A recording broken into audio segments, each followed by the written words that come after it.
नमस्कार दोस्तों। चलिए आज हम देखेंगे रस किसे कहते हैं, रस की परिभाषा, रस के भेद व रस के उदाहरण का अध्ययन आज हम करने जा रहे हैं, जो कि सभी प्रकार की प्रतियोगी परीक्षाओं व बीए बीएससी की पाठ्यक्रम में सम्मिलित है। ऐसी वीडियो के लिए हमारे यूट्यूब चैनल को सब्सक्राइब लाइक कीजिए। देखते हैं रस की परिभाषा। रस काव्य का मूल आधार है, प्राण तत्व माना जाता है रस को, है ना। क्योंकि रस का संबंध जो है श्री धातु से माना गया है, जिसका अर्थ है जो बहता है, अर्थात जो भाव रूप में हृदय में बहता है उसी को रस कहते हैं।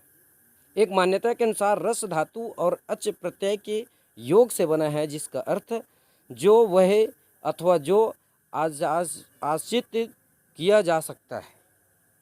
तो काव्यम रसात्मकम कहा है भरत मुनि ने, है ना। और रस की जो परिभाषा है बहुत सुंदर ढंग से बहुत से आचार्यों ने अपने अपने ढंग से दिए हैं, है ना। और रस क्या है? किसी भी प्रकार के कविता, कहानी, नाटक, उपन्यास, निबंध, संस्मरण इत्यादि पढ़ने के बाद, सुनने के बाद हमारे अंदर एक विलक्षण आनंद की अनुभूति होती है, उसे हम रस कहते हैं। इसके बाद हम देखते हैं प्रमुख आचार्यों का मत क्या है रस के संबंध में। तो प्रमुख रस मुनि भरत मुनि ने सर्वप्रथम नाट्य शास्त्र की रचना की और उन्होंने सैद्धांतिक विश्लेषण करते हुए रस की निष्पत्ति, रस के उदय व रस के अंग के बारे में विस्तार से उन्होंने बताया। उन्होंने अब रस निष्पत्ति के संबंध में अपना विचार प्रस्तुत किया। कहा कि विभावानुभाव संचार संयोग दृश्य निष्पत्ति, अर्थात रस की निष्पत्ति जो है विभाव, अनुभव और संचारी भाव के सहयोग से ही निष्पत्ति होती है। किंतु साथ ही वे स्पष्ट करते हैं कि भाव, विभाव, अनुभव, संचारी भाव के संयोग रूप जो है ग्रहण किया। रस को काव्य की आत्मा कहा, प्राण तत्व कहा, क्योंकि कोई भी कार्य यदि हम करते हैं वो यदि बिना रस के हैं तो वो कार्य में जो है हमको आनंद की अनुभूति नहीं होती है। इसलिए कविता, कहानी पढ़ने सुनने के बाद आनंद की अनुभूति होती है, उसे रस कहते हैं। ये भरत मुनि ने कहा। इसके पश्चात रस को समझने के लिए हमको कुछ महत्वपूर्ण बिंदुओं को जानना जरूरी है, क्योंकि काव्य पढ़ने, सुनने अथवा देखने से श्रोता या दर्शक के मन में एक विलक्षण आनंद की अनुभूति होती है। चारों तरफ केवल शुद्ध आनंदमय चेतना जागृत होती है, तब कहीं जाके उनके अंदर एक विलक्षण आनंद या रस जो है साम्राज्य होता है। इस भाव भूमि को प्राप्त करने की अवस्था को ही रस कहा जाता है। अतः रस मूलतः अलौकिक स्थिति है। यह केवल एक काव्य की आत्मा ही नहीं बल्कि काव्य का जीवन भी है। इसी की अनुभूति से सहृदय पाठक का हृदय आनंद से भरपूर हो जाता है। अर्थात कविता, कहानी पाठक, सुनने वाला, पढ़ने वाला जो व्यक्ति होता है उसका हृदय जो है आनंदमय हो जाता है। उनको विशेष आनंद की अनुभूति होने लगती है। उसके अंदर एक भाव जागृत करने के लिए उनके अनुभव व सशक्त माध्यम जो है वो बन जाता है। इस प्रकार से एक जो कविता, कहानी पढ़ने वाला व्यक्ति है वो अपने अंदर एक उत्साह महसूस करता है, क्योंकि रस जिसका नाम है रस। हम अब देखते हैं कि रस की परिभाषा देख लिए। अंग व प्रकार आप सभी जानते हैं, है ना। हर चीज का कोई न कोई प्रकार होता है, अंग होता है। वैसी रस के भी अंग हैं। 4 अंग हैं और 11 प्रकार के रस हैं। 10 प्रकार के रसों का अध्ययन हम करते आ रहे हैं, लेकिन 11वां जो रस है भक्ति विषयक रस, भगवत विषयक रस कहा जाता है। श्रृंगार रस, हास्य रस, करुण रस, रौद्र रस, वीर रस, भयानक रस, विभत्स रस, अद्भुत रस, शांत रस और 10वां है वात्सल्य रस। और एक 11वां जो वह भी जोड़ा गया है भक्ति विषय रस। लेकिन जो वात्सल्य रस है, भक्ति रस है, ये सबको जो है श्रृंगार रस के अंतर्गत माना जाता है ना।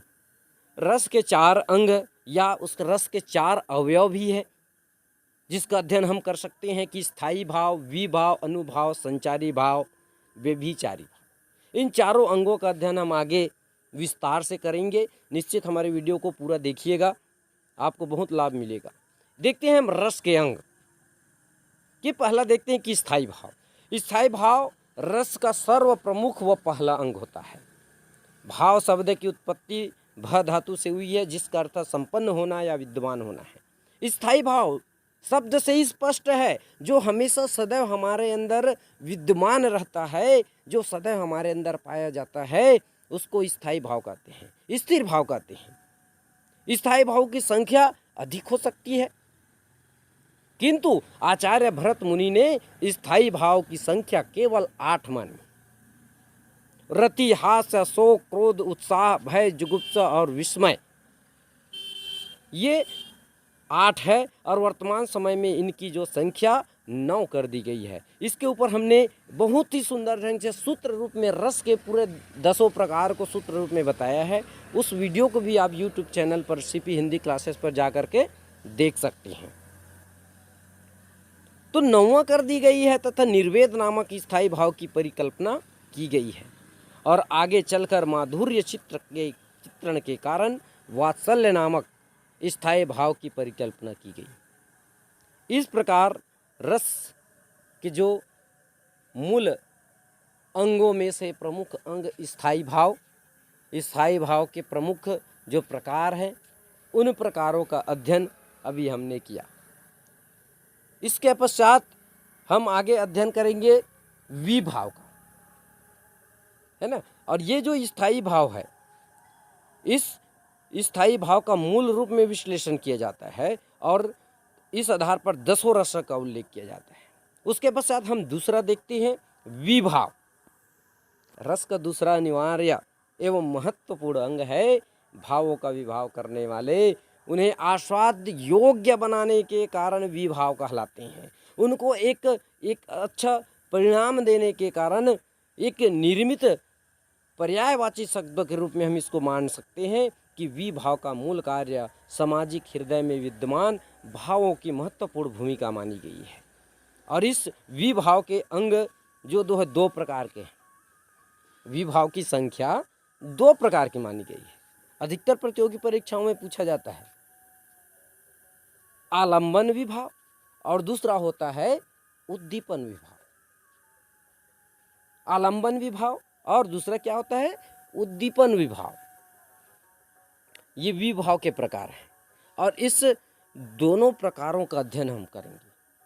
आलंबन विभाव किसे कहते हैं, आलंबन विभाव के उदाहरण, आलंबन के कौन कौन से प्रकार हैं, है ना। वैसे उद्दीपन विभाव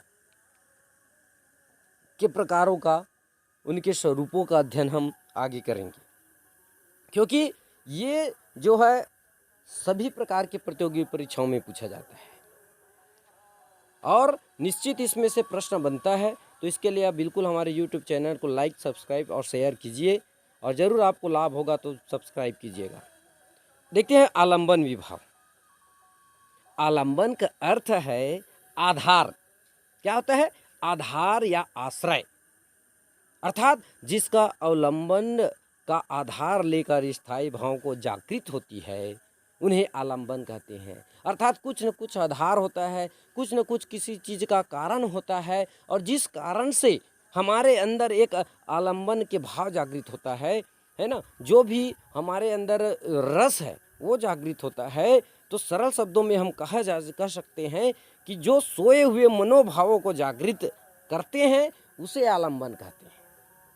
अर्थात हमारे अंदर के जो विभाव, अनुभाव, संचारी भाव है, उसको जो जागृत करता है, जो हमारे मनोभाव को उद्दीप्त करता है, उसको हम आलंबन कहते हैं। जैसे श्रृंगार रस के अंतर्गत नायक नायिका आलंबन होंगे, अथवा वीर रस के अंतर्गत युद्ध के समय में भाट एवं चारण के गीत, अर्थात उनके युद्ध को बढ़ाने वाला गीत, कि वो एक मन में उत्साह भाव जागृत करता है। इस प्रकार आलंबन की चेष्टाएं उद्दीप्त करता है, जिसको हम आलंबन विभाव कहते हैं।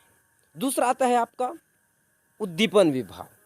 उद्दीपन स्पष्ट है कि उद्दीप्त करना और बढ़ाना और तेज करना, भड़काना या बढ़ावा देना, जो जागृत भाव को उद्दीप्त करे वह उद्दीप्त विभाव कहलाते हैं। उदाहरण के लिए जैसे देखें कि श्रृंगार रस के अंतर्गत चांदनी रात, प्रकृति सुषमा, घनघोर बादल, बिजली का चमकना, चिड़ियों का चहकना, ये सब क्या करता है? विद्युत विभाव है। फिर आता है अनुभाव। तीसरा रस के अंग है अनुभाव। रस योजना का एक महत्वपूर्ण अंग तीसरा जो अंग है, आलंबर उद्दीपन के कारण जो कार्य होता है उसे अनुभाव कहते हैं। बहुत से शास्त्र के अनुसार आश्रय के मनोगत भावों को व्यक्त करने वाले शारीरिक चेष्टाएं अनुभाव कहलाते हैं, क्योंकि भाव के पश्चात उत्पन्न होने के कारण उन्हें अनुभाव कहा जाता है। उदाहरण के लिए देखें कि श्रृंगार रस के अंतर्गत नायिका की कटाक्ष, वेशभूषा, कामोद्दीपन, अंग संचालन आदि जो है वीर रस के अंतर्गत, जैसे नाक का फैल जाना, भौं टेढ़ी हो जाना, ये वीर रस के जो भाव है उसको जो है जागृत करता है। और अनुभावों की संख्या 4 कही गई है। सात्विक होता है, कायिक, मानसिक और आहार्य। इससे ही जो है हमारे अनुभाव जो है जागृत होता है। कभी प्रत्यक्ष या अप्रत्यक्ष रूप से इन सभी अनुभावों का यथा स्थान प्रयोग करता चलता है। सात्विक का यह अनुभाव जो स्थिति के अनुरूप स्वयं ही उत्पन्न हो जाते हैं और इनकी संख्या 8 मानी गई है। बहुत महत्वपूर्ण है, इसको ध्यान से सुनिएगा, बारीकी से वीडियो को समझिएगा। स्तंभ, स्वेद, रोमांच, स्वरभंग, कंपन, विवरण, अश्रु, प्रलय, ये सब जो है उसके जो अंग है। इसके पश्चात हम देखते हैं संचारी भाव, चौथा जो अंग है। संचारी भाव जो हमेशा संचरण करता है, जो कुछ समय के लिए आता है और कुछ समय के बाद समाप्त हो जाता है। जैसे मन रक्त संचरण करने वाली भाव ही संचारी भाव कहलाते हैं। यह तत्काल बनते हैं और तुरंत मिट जाते हैं। जैसे पानी के बूंद होता है कुछ क्षण के लिए और देखते देखते पानी के बूंद जो है वो फूट जाता है, बुलबुले के समान होते हैं। ठीक वैसी ही ये संचारी भाव है, हमारे अंदर पाया जाता है। कुछ समय के लिए आता है, कुछ समय के पश्चात वो क्या हो जाता है? समाप्त हो जाता है। एक तरंग की भांति अथवा एक जल के बुलबुलों की भांति उड़ते हैं और विलीन हो जाते हैं और स्थायी भाव को रस की अवस्था तक पहुंचाने में सहायक सिद्ध होते हैं। उन्हीं को जो है हम संचारी भाव कह सकते हैं। संचारी भावों की संख्या 33 मानी गई है। कितनी मानी गई है? 33 मानी गई है। ध्यान से रखिए, लिखिएगा, क्योंकि ये सेट नेट परीक्षाओं में जो है पूछा जाता है इनको। इनकी संख्या है 33। निर्वेद, स्तब्ध, गिलानी, शंका या भ्रम, आलस, दैन्य, चिंता, स्वप्न, उन्माद, पीड़ा, सफलता, हर्ष, आवेग, जड़ता, गर्व, विषाद, निद्रा, स्वप्न, उन्माद, त्रास, धृत, सर्मत, उग्रता, व्याधि, मरण और वितर्क आदि। अब देखते हैं हम रस के भेद, जो कि बहुत महत्वपूर्ण है। रस के 10 भेद है, लेकिन 11वां जो भेद है भक्ति रस, इसके बारे में हमने बताया, इसको अभी भी जोड़ा गया है ना। तो हम मुख्य रूप से 10 रस ही पढ़ते हैं। तो पहला श्रृंगार रस, आप सभी जानते हैं श्रृंगार रस को रसों का राजा कहा जाता है, जहाँ पे नायक नायिका के मिलन का, नायक नायिका के बिछड़न का, विरह का वर्णन होता है, वहाँ पे श्रृंगार रस होता है। क्योंकि श्रृंगार श्रृंग और आर से हुई है, इसकी जो उत्पत्ति है। इसमें श्रृंग का अर्थ है काम की वृद्धि तथा आर का अर्थ है प्राप्ति, अर्थात काम वासना की वृद्धि एवं प्राप्ति ही श्रृंगार है। इसका स्थायी भाव रति है। सहृदय के हृदय में संस्कार रूप में या जन्मजात रूप में विद्यमान रति नामक स्थायी भाव जब जागृत हो जाती है, तब वहाँ पे क्या होता है? श्रृंगार रस होता है। और श्रृंगार रस में नायक नायिका के प्रेम का वर्णन होता है। इसके 2 प्रकार हैं, संयोग श्रृंगार और वियोग श्रृंगार। संयोग मतलब होता है मिलन की अवस्था, जहाँ पे नायक नायिका के प्रेम युक्त मिलन का वर्णन हो, कार्यकलाप एवं सुखद अनुभूति हो, सुख का अनुभव का चित्रण हो, वहाँ पे संयोग श्रृंगार होता है। जैसे बिहारी जी की रचना है ना, बिहारी सस्सई की रचना है, कहत नटत रिझत खिजत मिलत खिलत लजियात, भयरे मौन में करत है नैनन ही सो बात। ये संयोग श्रृंगार है, प्रेम का वर्णन है, दोनों के संयोग की अवस्था का चित्रण है। इसके पश्चात आता है दूसरा वियोग श्रृंगार। इसे विप्रलम श्रृंगार भी कहते हैं। वियोग श्रृंगार कहाँ पे पाया जाता है? जहाँ पे नायक नायिका के बिछड़न का वर्णन हो, जहाँ पे नायक नायिका एक दूसरे से दूर हो, एक दूसरे से मिलन की अवस्था न हो। इसके अंतर्गत विरह से व्यथित नायक नायिका के मनोभाव को व्यक्त किया जाता है। जैसे है ना, जैसे इन दुखिया अखियान को सुख सिरजोई नाई, देखत बने न देखते अनदेखे अकुलाई। बिहारी जी की रचना है। नायक नायिका बिछुड़ जाते हैं, राधा रानी है ना कृष्ण को देखने के लिए व्याकुल है। जब भगवान श्री कृष्ण सामने आ जाते हैं तो उसको लाज शर्म के मारे नहीं देख पाती, और जब वो दूर चले जाते हैं कृष्ण भगवान, तब राधा जो है उनके वियोग में जो है तड़पते रहती है। तो किशोरदास जी ने भी ये दोहा लिखी। इसके बाद आता है दूसरा रस, करुण रस, जहाँ किसी के हानि का कारण शोक भाव उद्दीप्त होता है, करुण रस होता है वहाँ पर। या किसी के निधन अथवा प्रेम पात्र के चिर वियोग का कारण संभव होता है, वहाँ पे शोक होता है। करुण का जो स्थायी भाव है शोक। और इसमें क्या होता है कि अपने अनुकूल विभाव अनुभाव एवं संचारी भाव के संयोग से अभिव्यक्त होकर जब आस्वाद का रूप धारण कर लेता है, तब उसे करुण रस कहा जाता है। कोई प्रियजन का वियोग, बंधु विवश, पराधव, खोया ऐश्वर्य, दरिद्रता, ये सभी चीज़ जो है करुण रस का ये में पाए जाने वाले उद्दीप्त भाव है, आलंबन है ना।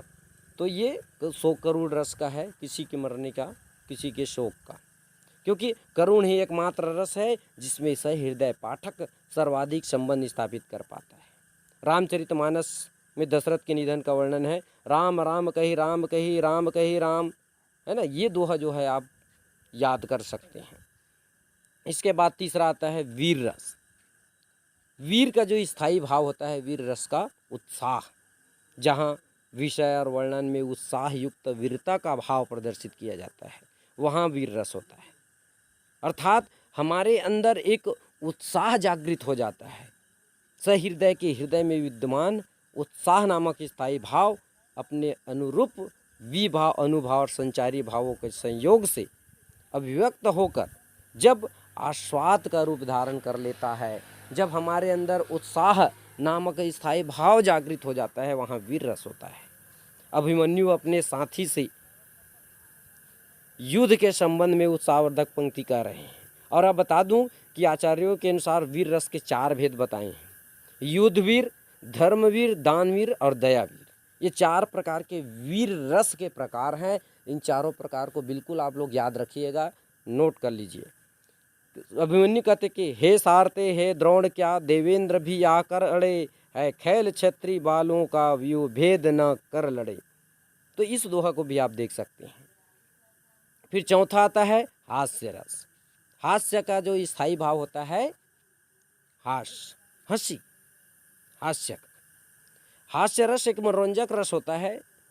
किसी की चेष्टा, किसी की बाहरी हरकतें, कुछ ऐसे हरकतें देखते हैं या सुनते हैं, और देखकर सुन करके हमारे अंदर एक विलक्षण आनंद की अनुभूति होती है, तो वहाँ पे हास्य रस होता है। का उदाहरण है ना, कहा बंदरिया ने बंदर से, चलो नहाए गंगा, बच्चों को छोड़ेंगे घर में, होने दो हुड़दंगा।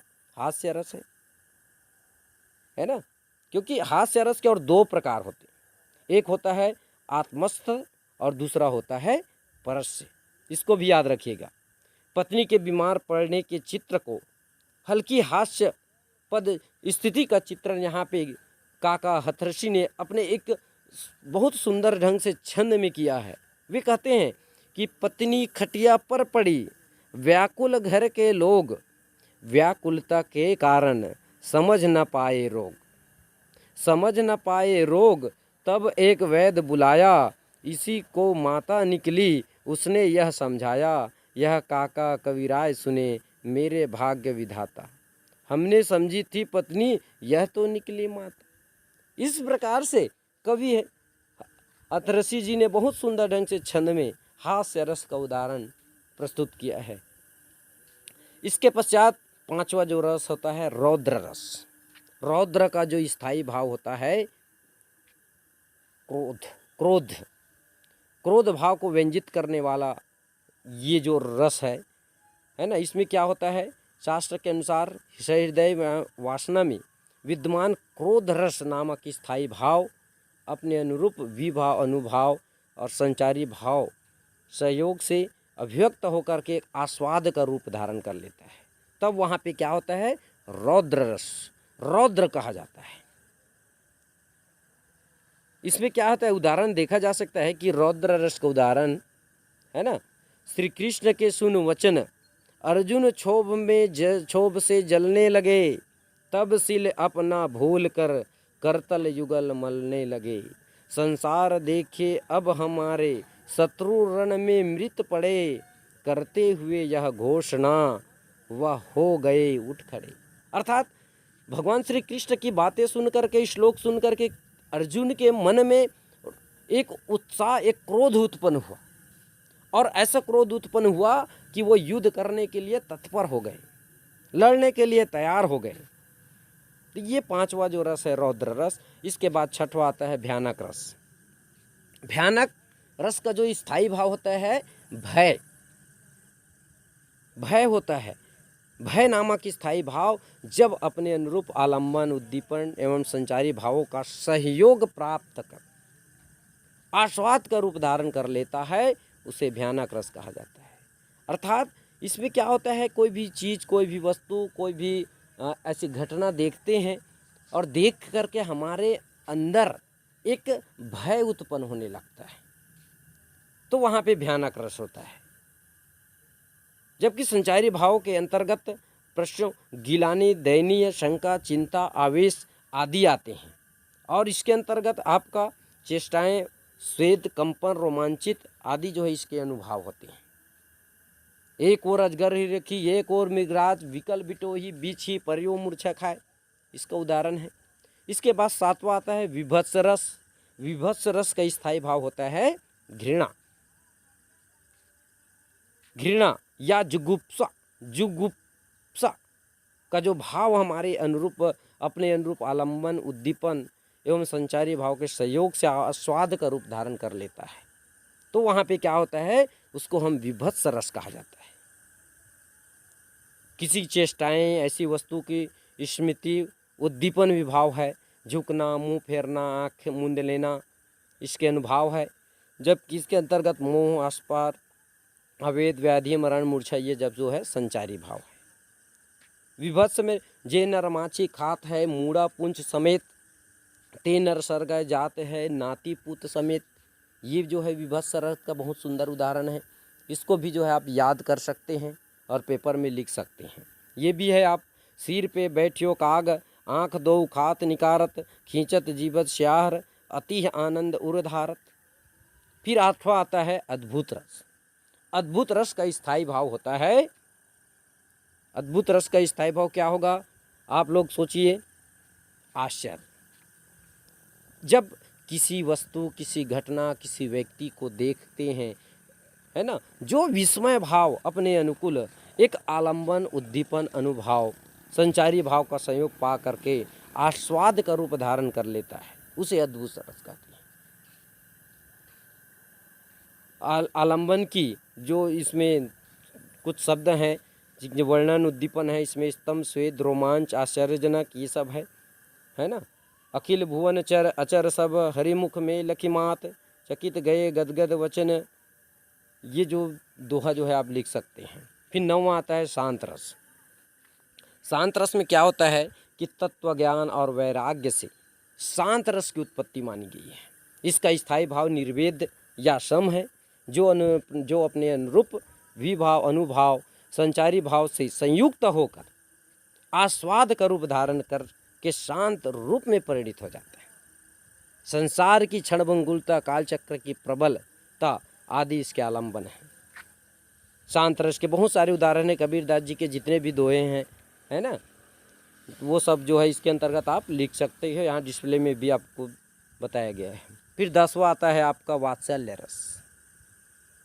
माता पिता के अंदर जो प्रेम पाया जाता है बच्चों के प्रति, बच्चों की हरकतें, उनकी बाहरी चेष्टाओं को देखकर एक विलक्षण प्रेम का उत्पत्ति होती है, वात्सल्य जागृत होता है, वहाँ वात्सल्य रस होता है। माता पिता संतान के मध्य क्रियाकलाप उनके उद्दीपन हैं, आश्रय की चेष्टाएं, प्रसन्नता का भाव आदि अनुभव हैं, जबकि हर्ष गर्व आदि संचारी भाव हैं। उदाहरण देखा जा सकता है कि भगवान श्री कृष्ण बाल्यावस्था में किस प्रकार घुटने के बल पर चलते दिखते हैं। एक यशोदा के प्रसन्नता का वर्णन किया है कि लिखत कान घुट वन आवत मछियन कनन नंद के भांजन बिंब प्रख्यो खातत लदसत मुख निरट जसोदा पुनि पुनि चंद पकड़। अब 11वां आता है भक्ति रस। भक्ति रस का स्थायी भाव है दास्य। मुख्य रूप से जो है हम 10 प्रकार के ही रस मानते हैं, परंतु हमारे आचार्यों द्वारा इस रस को भी स्वीकार किया गया है। इस रस की प्रभु की भक्ति, उनके गुणगान को जो है इसके अंतर्गत देखा जाता है। भगवत विषयक रस इसको कहा जाता है। मेरे तो गिरधर गोपाल दूजे नाही कोई, मीराबाई ने स्वयं साक्षात कहा, जाके सिर मोर मुकुट सो मेरो पति होई। साक्षात भगवान श्री कृष्ण को उन्होंने अपना सर्वस्व मान लिया। इस प्रकार से भक्ति रस की उत्पत्ति हुआ और हमने आज रस का संपूर्ण अध्ययन किया। निश्चित ही आपको इससे जो है लाभ मिलेगा। तो इस प्रकार से हिंदी साहित्य से संबंधित जानकारी के लिए हमारे YouTube चैनल को लाइक शेयर सब्सक्राइब जरूर कीजिए, आपको निश्चित ही लाभ मिलेगा। बहुत बहुत